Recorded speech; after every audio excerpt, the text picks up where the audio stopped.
Hey guys, welcome to another weekly focus. So I'm going to show you guys what I'm looking out for next week, and we'll do a quick trade recap so I can show you guys what we had for last week. Now the funny thing is, if you look at my stuff where I post the trades, so I haven't had any trades this week. So the last trade I had on go, this was January 29, US30 as well, February 4th. So I haven't had any trades since February 4th on US30. If you look at NAS100, same thing. I haven't had a trade since January 10. And you look at the S&P500, let's see, same thing, January 10. So the only trade that I had that was still running and I closed it, this was like January 29, and then the US30 one, which I did in February, and I had a break even on that trade. So I've just been sitting on my hands this time. I haven't really had good setup. So again, when you mature a little bit in your trading, you realize you don't have to trade every time. And if the setup is not there, it's better for you to preserve your capital than risk that capital and setups that don't make sense. So that's what I have. So I haven't had any trade this week, and it's been a very quiet week for me. So let's look at the DXY again and see what we're looking at, and if there's a possibility for us to have positions this week. So the DXY is the first pair we'll analyze, and the reason we analyze the DXY is because if you can pick the direction correctly on the DXY, it makes it completely easy for you to analyze other pairs and have a direction of buyers or have an understanding as to where price is moving to. So this is a DXY, this is on the 8-hour time frame. So looking at this right here, we saw this last week, and my anticipation on this was to see prices moving to the upside. So that's what I was expecting. So we can test this psychological level of 110, and if we see a rejection here, then we can see the sales coming to the downside. Now price did something completely different. So we're looking at this right here. I'm just going to clean this because it didn't hold. So I'm going to take this out. So this is what we're looking at right here. Price was moving to the upside, and if you look at this, price was taking out these areas. It took out these highs. So progressively the highs were taken out, and eventually we had a violation right here. So normally if you have price moving to the upside, you get a violation, you should give price another attempt for it to move again to the upside. So you want to see the buyers coming again and just give you that difficulty to go to the upside, then you can say price is moving to the downside. So in a situation like this, price came close, it didn't test the highs, and then it dropped. So this is what I'm looking at right here. So you had a violation right here, and then price moved to the upside right here, trying to test this area. So we didn't really have price testing that area. So what you're looking at on the 8-hour time frame is an inability for prices to move to the upside, an inability for prices to take out the highs, and also an inability for prices to test this psychological level right here. And that was my game plan for last week.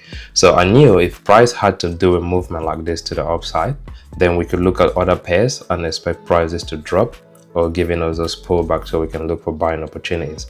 So look at this right now on the 8-hour time frame. This is not the best time frame for us to do this analysis on. So I'm going to take this out, and then we'll step on, let's say, to the daily time frame, and I'll show you guys what I'm looking at. So let's clean this, and we'll start again from afresh, and we'll look at this pair one more time. So let's start from the daily time frame. Now looking at this on the daily time frame, so we had this analysis from last week as well. I'm just going to keep it right there.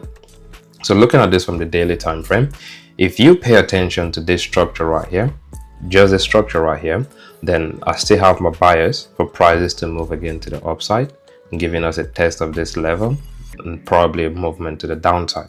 So let's clean this and let's zoom out a little bit. So we've been looking at the DXY, and for the better part of the months we've been anticipating the sales coming in. So I have my bias to see the DXY moving to the upside. I want to see the DXY test those highs, which is an area like this. I want to see the DXY testing these highs, and I also want to see the DXY testing this psychological level here of 110. But let's look at this from a bigger picture thing. So when you zoom out on the daily time frame, you can see prices moving to the upside. There's this massive consolidation thing, and you still have price moving to the upside. We had this massive consolidation, but there's a trend line on the daily time frame I'm still paying attention to. So there's still a possibility for the DXY to pull back to this trend line, and if the DXY pulls back to this trend line, I'm looking at this psychological level here of 100. So 100 flat, So price still has a tendency to come back to an area like that, because you know we spoke about the pivot points, we spoke about the swing moves, and we spoke about the time frame. So I'm looking at all these things on the daily time frame, and it plays a very vital role as well. So when you zoom out on the daily time frame, let me go over to the weekly time frame so we might see better. So here is it on the weekly time frame. It just makes it completely easy for you to see. So the same thing, you have this swing and the consolidation thing. You have your pivot point set right here. So at this point you have your pivot point set and you have a trend line. So same thing, you have an impulse, you have a consolidation. There is still a possibility for prices to come back to an area like this. You get a pivot point set. Once you have a pivot point set, then you should expect prices to move again to the upside. So that's something I'm looking at as well. So I still have my bias on the daily time frame to see those prices moving to the upside, and then maybe a test on an inability for prices to go through 110. Then we can see the sales coming in aggressively. So look at this again on the weekly time frame. So there is still a possibility, because we have these highs right here. I'm going to show you. So we have these highs right here. So price hasn't tested these highs. So there's just a lot that can happen. So currently, looking at this, if you look at it from the weekly time frame, which is a time frame I don't look at that often, and I always start from the daily time frame because it just makes it easy for me and there's this consistency. But looking at it from the weekly time frame, once you have an impulse like this, you want to see price testing these highs, an inability, then you get a pullback. I'm going to make this clean. You have a swing move right here. Those highs were set. You see price testing these highs right here, and then you see the pullback coming in. Once you have this pullback, you have this area right here, pivot point set, there's a trend line. So it's the same thing I'm expecting for price today. So you have a swing move right here. I'm looking at these highs. So eventually price has to test these highs, and that's if the DXY is in a predominantly bullish phase. If it's not in a predominantly bullish phase, then you could see those prices just tanking again down. So that's a different concept on its own. So going off of this, like just the structure on how price is moving, you have your pivot point set, you have a swing move, you have these highs. So normally I'm expecting prices again to come back, giving us a test of these highs. An inability for prices to go through this area, then you can see a deeper pullback coming in. Once we have a deeper pullback, then we can expect prices to move again to the upside, or you get a breach, a test, and price moving again to the downside. So those are the things I'm looking at. So now the DXY is making it really difficult for me, and that's why I had this area right here. I was paying attention to this area on the daily time frame. So if you step back to the daily time frame, and this is what I'm looking at. So same thing we've been analyzing. You have price moving to the upside, so it's taking out these highs right here, taking out these highs. You have a violation. We had an inability right here. So you're looking at this area, there's an inability right here for prices to have a test of these highs. So just looking at this now, price has taken out this area, and this is very interesting. So price has taken out this area right here.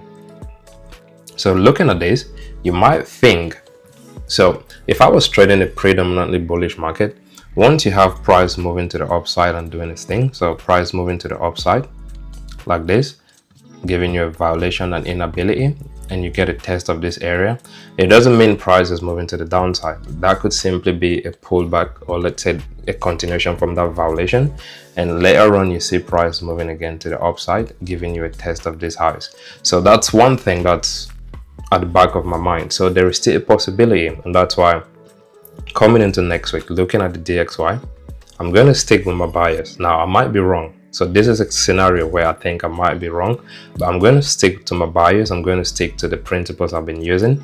Now, if it proves otherwise, that's fine. So here's my principle thing right here.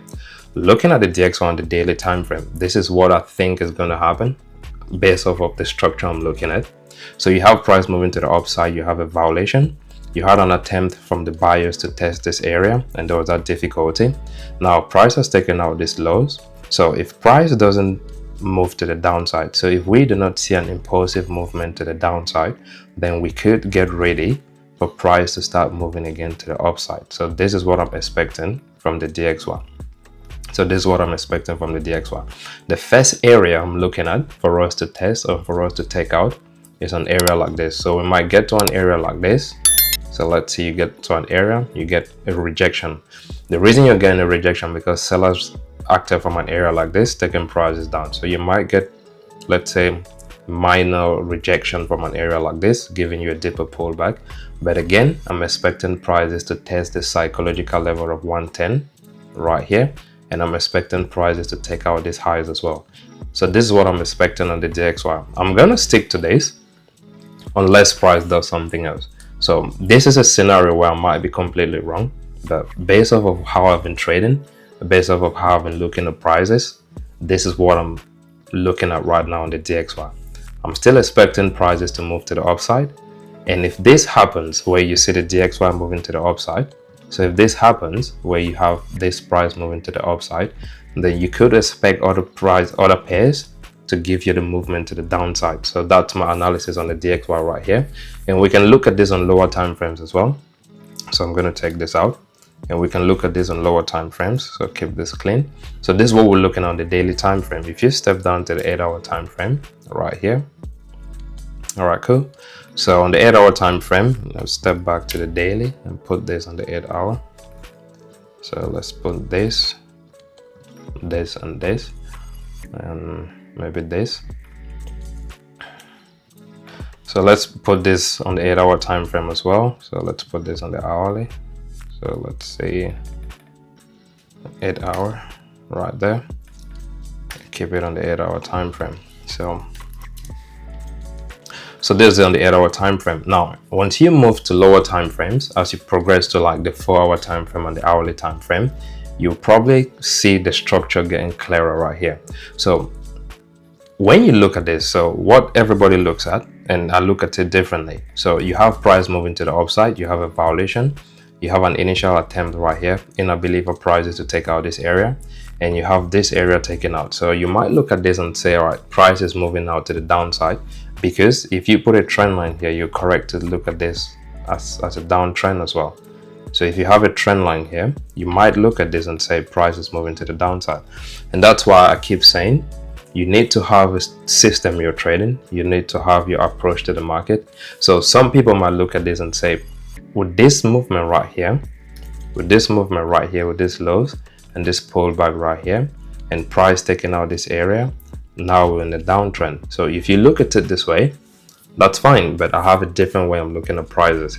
I have a different way I'm looking at price deliveries. So personally, I have a violation, inability for prices to take out these highs. Price has taken out these lows, that is fine. I can see it clearly. But because the DXY was still moving to the upside, I still have this primary bias for price to move to the upside. So I want to see this inability around this area and at this psychological level. So if I see this inability at this area and there's this difficulty for price to move to the upside, once I see something like this, then I can switch my bias and say we're now seeing the DXY selling to the downside. So looking at this, I still have my bias on the DXY for prices to move to the upside. Now you can step down to the 4-hour time frame, you can go to the hourly. It's not really going to change a lot. So the daily has shown me already, the 8 hours has shown me what I'm looking for, and I'm just going to stick to this. I think I mentioned this last week as well. I was only looking at the 8-hour time frame and coming up with my analysis on the bias thing. So this piece right here, based off of how I look at prices, based off of how I look at structures and price delivery, I'm not really concerned about this movement right here. If for anything, I'm even happy price took out this area. And if price finds it difficult to go past an area like this, so if you see price facing difficulties to move to the downside, you should expect these prices again to come back to the upside. And just going off of the principles of psychological levels, we haven't even tested 110. So yes, we could see prices selling, but there's a long way for that to happen, and you need to play with these minor structures and then the next thing can come in. So that's my analysis on the DXY. And again, I might be totally wrong, I might be completely wrong on this one, but I have to stick with the way I look at prices. I have to stick with the way I analyze prices and trust my analysis and trust my bias. So I'm still expecting the DXY to move to the upside. Alright guys, so that's it for the DXY. I'm gonna clean this. So here's a structure thing we're looking at now. If you was trading the DXY, you could already look for buys off of an area like this, but we don't trade the DXY. I'm just showing you. So on lower time frames, you might see On lower time frames, you might see some kind of rejection down here at an area like this. And if you were trading the DXY, you're waiting for this rejection thing to complete. Once you get a completion of this, you're looking at this movement right here. That's a 1:6. So if I was trading the DXY, this is something I'll look at. So trying to buy this again to the upside while waiting for a test of this psychological level, waiting for these areas to get taken out, these highs to get taken out. So this is something I'll be looking at if I was trading the DXY. So let's keep this structure thing right here. I'm gonna lock this in. Okay, so this is what we're looking at the DXY. So I'm expecting prices again to move to the upside. So that's the analysis on the DXY. Let's look at the first pair. All right, guys, so here's US30 and here's the first pair we're looking at after the DXY. So here's the analysis I had on US30 last week, and again, I was waiting for these pullbacks to come in because I still had the primary bias on the DXY for prices to move to the upside. Now, it didn't happen, and we had this minor consolidation thing right here, and you could see prices moving to the upside, and that's because the DXY was selling. So we didn't have a major movement on US30, like an aggressive movement to the upside to take out these highs. So what's my analysis on this? So first, let's clean this, and this is on the hourly time frame. So this is on the hourly time frame. Let's look at the daily real quick. Okay, so here's a daily time frame. So the analysis on this still remains the same, so we can clean this. So just so we have a clean chart to work with. All right, cool, let's clean this. So what we're looking on the daily time frame, so where is price at and where is price most likely going to gravitate to? So look at this. You have a trend line thing, you have your psychological levels. What psychological levels are we playing with? You have 45,000, which is this level right here. You have 45,000 and you have 40,000. So price has this inability to go through 45,000. It's showing you multiple times. There's an inability for prices to go through 45,000. Now, if there's an inability for prices to go through 45,000, where is price most likely going to gravitate to? Price is going to try to come back to 40,000. It's just the way price moves. An inability for price to go through one level, it tends to gravitate towards the next level. So looking at this, I should normally expect prices to sell all the way to 40,000, but remember, we have a trend line thing right here. So once you have a trend line between the psychological levels, you need to be very careful because price can come back to that trend line. So price can move to an area like this. There's an inability for prices to go through this area, and you remember, once you have a pivot point that has been set already, as price approaches an area like that, it tends to respect it. So you can see prices bouncing off of that area and moving again to the upside. So looking at US30 right now is quite interesting because you see price floating around an area like this. So this can go this way and it can drop to the downside, but then let's go based off of the principles we're looking at.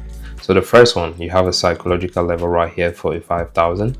An inability, we're expecting prices to come back to 40,000. So if price starts coming back to 40,000, this is what we're looking at right here, maybe a movement like this. But once price gets to this trend line, you need to give the buyers an attempt again, because there's lots of people looking at these areas, just retail traders, for example. They're looking at these areas to see if they can take buys again to the upside. And if this aligns to what the big boys are trying to do, the banks and the hedge funds, you might use something like this on the trend line around an area like this to anticipate a movement again to the upside. So that's something I'm paying attention to. So on the daily time frame, let's keep this visible on the daily time frame. Cool. So this is what I'm looking at the daily time frame. I'm still expecting prices to pull back. I'm still expecting those prices to come back to this daily trend line, so we can take the buys again to the upside. Now, when you look at this on the 8-hour time frame, so I'm going to show you this on the 8-hour time frame. Now, this is very interesting right here. So on the 8-hour time frame, you have this space right here. You had a massive movement to the upside. You had these highs right here. You had price coming back, testing the psychological level. So normally, you should expect the sales to come in impulsively. So you had sellers coming in, and price is just floating around an area like this. So in a situation like this, I need to step down to lower time frame. So I know already I'm looking for sales. I know what I'm expecting on the DXY, which is a movement thing to the upside. So if I step down to lower time frames, let's say the 4-hour time frame and the hourly time frame, I'm looking for sales on US30. So it's me just combining what's happening on the DXY, combining what's happening on US30. We have these psychological levels. an inability for prices to go through, we should expect sales to come in. Now, if the sales are coming in, you start taking out this area and you have a trend line you should be testing at least. So let's look at this on lower time frame. So let's say the 4-hour time frame. So you see the analysis for me on US30, and this is why I said, guys, it's okay for you not to see a setup. It's okay for you not to take trades certain times, because looking at this right here, I'm still expecting these prices, or last week I was expecting these prices to move to an area like this. So this is the area I was looking at, like for the first attempt for buys. And if this doesn't happen, then I'm looking for deeper pullbacks to an area like this, an inability for price to go through, and for us to see this price moving again to the upside. So this is what I was looking at, and this is already on the 4-hour time frame. So price didn't give me this pullback, so there was no need for me looking for those buys. So right now I'll probably step down. Let's say here's the 4-hour time frame. I might look at the hourly real quick. So let's say that there's the hourly time frame. So I normally will look for entries on the hourly time frame. So what I'm looking for on the hourly time frame, I'm just going to show you guys. So we've had this movement thing right here. So we're looking at these buys. Once there's an inability for buyers to take prices to the upside, then I'll look for these sells. So if I can get a possibility to get sells, so let's move this around. So let's move this. So once there's a possibility for us to take sells to the downside, I'll be looking for sells around an area like this. So here's what I'm looking on US30, maybe something like this, and to see prices moving to the downside. So this already is like 1:5. Depending on where the entries come in, we might get, let's say, 1:3, something like this. So all right, cool. So we might see the sales coming in, and this is something I'm expecting. So an inability for these prices to move to the upside, we might get the sales. Once we have the sales coming in, and again, you get the sales, you complete the sales, and then we look for the buy. So I'm just going to stand aside on this one, and let's take out this and take out this as well. So coming into next week, let's pay attention to something like this. I'm looking for sales on US30 right here. So all I have to do right now is look for this inability right here for prices to move to the upside. Once I see this inability for prices to move to the upside, then looking at what's happening on the DXY, if the DXY starts moving to the upside, you get this, you might see, so you might do something like a break and retest thing right here, which is a very simple way to look at price. So something like this, you see price coming down, you get a violation, price comes back up, giving you this discounted prices, so you can then sell to the downside. So here's what I'm looking at on US30. If I see something like this, and then I'll probably take those sales, temporal sales. Now the sales might get to an area like this, and you cap this, and you can see prices moving again lower, coming all the way to the trend line thing we've been looking on the daily time frame. So that's my analysis on US30. I'm expecting sales. I'm just going to sit on my hands and watch and see what price is doing. If I get a good entry, then I'll take those sales to the downside. So I'm just going to keep this right here. I'm going to keep this. So we'll look at this next week and we'll see how this played out. So again, this has like a lot to do with what's happening on the DXY. So depending on what happens on the DXY, it's really going to influence this play right here. So let me show you guys another possibility on US30. So you might see this prices. So we're looking for an inability for prices to move to the upside. Now it's not a must for prices to stop around an area like this. So you could still see this price moving to the upside, testing this area right here, and there's still this inability for price to go through these areas, and you still look for the same sales to the downside. So something like this. So it's not a must for you to stick and say, all right, cool, price is going to stay around an area like this and move to the downside. So what I'm just showing you is I'm looking for an inability for prices to move to the upside, and I'm preparing, like, this is what I'm expecting. If I see something like this around an area like this is what I'm going to do. So right here, same thing. So we can do this. So I'm just going to keep this on the charts as well. So we'll look at this next week. So the price can come in again a little bit deeper, and we'll look for the sales. If I see this inability around an area like this, I'm going to look for the sales on US30. All right, guys, so that's it for me on US30. Let's see how this plays out, and we'll look at other pairs and see if there's other possibilities or opportunities we can take. All right, guys, so here's NAS100, and this is on the 4-hour time frame. So let's look at this on the daily time frame real quick. We'll come back to the 4-hour time frame and we'll see what's happening. So same thing, just like US30, I was expecting NAS100 to pull back so we can take the buy. So I'm going to clean this so we didn't have those pullbacks coming in right here. So this is how this is how the charts was looking like before we had this movements to the upside thing. So here's NAS on the daily time frame. Where is price at and where is price most likely going to gravitate to? Now this is looking really clean. So where is price at? I'm going to show you real quick. So we're trading above 20,000, this area. Where is price most likely going to gravitate to? 25,000. So you had an impulse right here, you had an impulse move, you had a correction, and price is moving again to the upside. So looking at this last week, I was expecting the pullback thing to come in so we can take those buys all the way to 25,000. Now price has taken off and price is testing these highs right here. So I'm going to clean this and we'll step down to lower time frames. I'll show you what I'm looking at. Cool. So I'm looking at this now on the 8-hour time frame. So price is currently testing these highs right here. So price is testing these highs, and in a belief of prices to go through an area like this, you should expect a pullback to come in. So let's clean this and I'll show you guys. So I'm still expecting these pullbacks depending on what price does. So I'll keep this right here. So you have an area like this. Price is testing this area, and in a belief of price to go through this area, you see price having a test of these highs right here. And an inability, you might see price spiking out a little bit. If it spikes through this area and there's no impulsive buy, you should expect prices to then pull back again, giving you a pullback to lower prices, and then we can take this movement again to the upside. Now this is what I would like to see, and also combining this with what's happening on the DXY. If I'm correct with my analysis on the DXY, where the DXY needs to buy again to the upside, then you can look at a pair like this and you expect sales to come in again temporarily. So you can expect temporal sales to come in on NAS100. Now how far is this gonna go? Like if the sales start coming in, how far are you expecting the sales to go? It's quite difficult for me to tell, but sometimes you might get a deeper pullback thing. So this is something I've seen as well. So sometimes you might get a deeper pullback like this, back to this trend line, taking out these areas as well. So this is it, and that's why I was paying attention to an area like this. So this should be my pivot point. If price pulls back to an area like this, then I'm looking for this movement thing. So there's also a possibility while waiting for this to happen and then you can take the buys.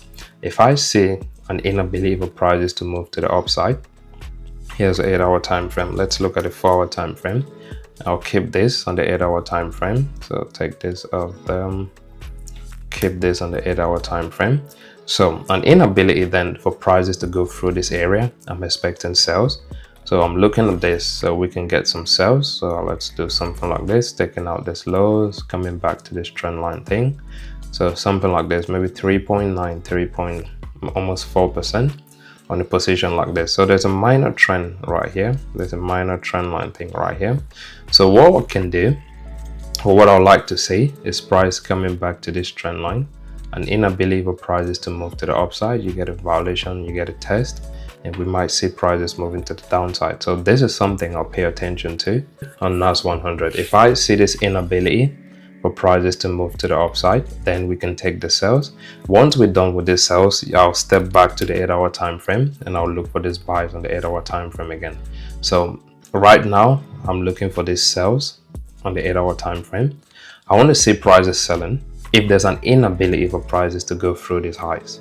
So it really depends on the inability for prices to go through these highs. If I can tell, or if I can see this inability for prices to go through these highs, then I'm expecting prices to then pull back. Now you might get a pullback to an area like this, you might get a pullback to an area like this. It doesn't really matter at this point. What matters at this point is you have this anticipated direction, and I'm expecting the sales to the downside. So this is what I'm looking at on NAS100. If I see a play like this, trust me, I'm going to take this sales on NAS100. And if the DXY moves to the upside, I'm not even going to blink taking a sell like this on NAS100. So that's the analysis thing for me on NAS100. Expecting the sales to come in once we have price pulling back to this pivot point thing. I'm expecting a movement again to the upside. So that's it for me on NAS100, and let's look at the next one. All right, so the next one is the S&P 500. If you understand how NAS100 is moving, the S&P 500 becomes completely easy. Where is price at? This is on the 4-hour time frame, and I'll look at the daily time frame. So let's just go to the daily time frame. Where is price at, and where is price most likely going to gravitate to? Is there a trend line you can work with? Now, looking at this on the daily time frame, it's very easy. You know where price is headed to. So you're looking at this inability right here, this consolidation movement right here around the psychological level of 6,000. Where is price headed to? Price is headed to 6,500. Now, how is price going to get to this area? Price can keep moving like this all the way to 6,500, and price can pull back, and you see a movement thing to the upside. So this is a daily time frame. Let's look at, let's say, the 8-hour time frame, and you need to understand we're looking for those buys on the DXY. So if we're looking for those buys on the DXY, hold on guys, if we're looking for those buys on the DXY, then we're looking for sales on this pair. So this is what I was expecting last time. I was expecting this sales, expecting a movement to the upside and a further sell again, then we can take the buys. Now it didn't happen. We had the sales, that was correct. We had the sales, that was correct. We had this movement, that was correct, but we didn't have this pullback coming back to an area like this. So right now price is testing these highs. I'm expecting a pullback again to the downside. So if I see an inability, same thing with what's happening on NAS100, we should see prices moving to the downside. So you can look at this on the 4-hour time frame. So let's keep this on the 8-hour time frame. So the reason I'm keeping that on the 8-hour time frame is because I'm looking for sales on NAS100. Now this might look a little bit complex, so let's take this out like this. So what we're looking at on NAS100, so we know where price is headed to. Just looking at this, I can say price is headed to 6,500, but I need a pullback thing so I can get the buys all the way to 6,500. So looking at this right here, can we take sales on the S&P 500? Yes, but now you have this psychological level right here of 6,000. So if you get sales, you might get stuck around an area like this, an inability for price to go through this area, pivot point around an area like this, and you can look for buying opportunities again to the upside. So this is how I'm going to play with this pair. So let's say we're looking at this piece right here and you have price moving to the upside. There's a minor trend line thing right here. So here's a game plan for me on the S&P 500. So let's look at this. So I'll take this off. So here's a game plan for me on the S&P 500. So an inability for prices to go through this area. So you have these highs right here. An inability for prices to go through these highs. And if you see price coming back, you get a violation, you get a retest, and I'll expect prices to sell to an area like this. So same thing with what's happening on NAS100. I'm looking for sales on this pair, and it's just temporary sales because the overall movement on this is again to the upside. So get those sales right here, and this is what we're looking at. I'm going to log this on the chart as well, and this is the game plan for the S&P 500 coming into next week. So I'm looking for those sales. So it's a very simple structure thing. I know the S&P 500 is headed to 6,500, which is an area like this. I know the S&P is headed to an area like this, but just looking at the structure thing, you have price moving to the upside. There's this violation thing, there's a consolidation, an inability for prices to go through this area. Let's get temporal sales. Now, once you have this temporal sales and you look at the structure thing, it's gonna give you something like this. So when you look at this, it looks like price is consolidating, and if price is consolidating, you want to sell at the top of the range and you want to buy at the bottom of the range. So if price comes back to an area like this, then you can take this buys, and which is the same thing we was looking at before. So the same thing we was looking for buys off of an area like this, taking it again to the upside. So you have to complete one phase, so it gives you room to take the next movement thing. So here's a bigger picture thing. So maybe 1:10. If you get perfect entries on the S&P 500, you might see a movement from this area of 6,000 all the way to 6,500. You might get, let's say, 1:10. So first thing, you need to do the sales. That's if the sales come in, you need to do the sales. Once you complete the sales and you look at the structure thing, it's an impulse, consolidation, and price moving again to the upside. All right guys, so that's the setup thing I'm looking at on the S&P 500. So I'm just going to clean this so it looks clean. So right here, so that's the setup thing I'm looking for on the S&P 500. So let's get price pulling back, and then we can look for those buying opportunities. Now if price just keeps moving to the upside, that's fine. I'm just going to sit on my hands and look for the next possible opportunity. But currently I would like to see price selling, giving us a pullback, maybe testing this psychological level of 6,000. And if this happens, then we're looking for the buys again to the upside. So that's it for the S&P 500. And let's look at the next pair. All right guys, so the next pair is gold, and this is a very interesting one. So this is gold on the hourly time frame, and we was looking at this last week. So I had two possibilities here. So the first one is if price keeps respecting this trend line, we should see prices moving to the upside. This, if we get a violation, we should see prices coming back to this trend line, and then we'll take the buys. And that's why I had this buy position thing right here, and I was expecting a movement like that. So let's clean this, let's take this off. So we've had the violation, but we didn't have the violation at this point. Price had this buys again, and now we've had the violation thing. So if you look at this trend line right here, there's been a violation of this. So we should normally see price coming back to an area like this, so we can take the buys again to the upside. So I'm going to clean this real quick right here, and maybe let's move this a little bit to the right. So let's keep this right here. So here's what I'm looking at on gold, and let's look at the daily time frame. It's always very important to look at a higher time frame. So this is gold on the daily time frame, and that's why it's important for you to look at a higher time frame, because if you stay on the hourly time frame, you might be fixated on taking those buys to the upside, and you fail to understand if you have price violating this area like this. So if there's a violation of this trend line thing, then you could see prices doing something like this and coming back to an area like this. So it's always important for you to look at higher time frames. So where is price at on the daily time frame? We've gone really close to 3,000. We've gone really close to 3,000, but we haven't tested 3,000. We haven't tested the psychological level of 3,000. So price is currently trading between 2,500 and 3,000. And in a belief for prices to go through 3,000, you should expect prices coming back to 2,500. There's a trend line right here, so you might see prices getting stuck around an area like this for another attempt again to the upside. So there's many things that can happen, but then let's take this one step at a time. So this is what we're looking on the daily time frame. Price is going to 3,000, and it's going to give you pullbacks. It's going to give you minor pullbacks so you can join the movement thing again. So this is what we're looking at on the daily time frame. So what's the 8-hour time frame telling you? So on the 8-hour time frame right here, you have price moving to the upside progressively. It's taking out the highs and it's pulling back. So let's take this out, and I'll show you guys something right here. So let's stick to this right here. So how is price playing at an area like this? Price is taking out these highs, giving you minor structures and giving you different swing moves. So you look at this on the 8-hour time frame. This is a swing move. Now you have this swing move getting violated, which I believe is a trend on its own on the 4-hour time frame. Once you have a trend line violated on the lower time frame, the price is going to deliver to the higher time frame. Then you can do the buys again. So that's it for me on like gold.